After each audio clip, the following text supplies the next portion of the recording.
MUD's like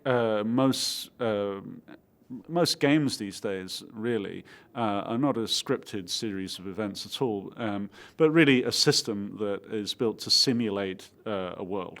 So I think that was a very important thing about, and probably, again, one of the sort of important choices that were made by Bartle and Trubshaw when they built MUD and some of the other early similar games, was to build kind of sandbox open worlds to some degree. MUD actually was more or less on rails in some respects, insofar as there were things you did, and there was a repetition and a kind of grind to the game, as there are in most MMOs. But the idea of the game and the thought that went into it and the sort of nuances and the later evolutions of Bartle's work were very much about creating complex systems where things made sense. So if you took something, you took and dropped it in a hole, then it would fall through the hole and then end up somewhere below. And a logical causal connection, if you pick something up, it wouldn't be there for the next person. If you put something down, someone else could find it, and so on. And so that sense of it being a real world with a reality that obeys not necessarily the laws of physics, but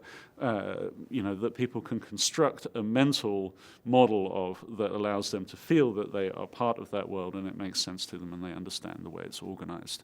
And I think that's a tremendously important part of the medium, because it allows the player to project themselves into the space, to make sense of it, and to play the game. Really, they're playing the game in their mental model of what they're experiencing. And this is why I think MUDs are a kind of sort of tremendously interesting medium, because I don't think the text actually matters versus incredibly high production value graphics. I think actually the game that people are playing is generally being played in the back of their brains, not on the screen. And if anything, I think sometimes the fidelity of the graphics can dilute the compelling nature of the player's own mental model.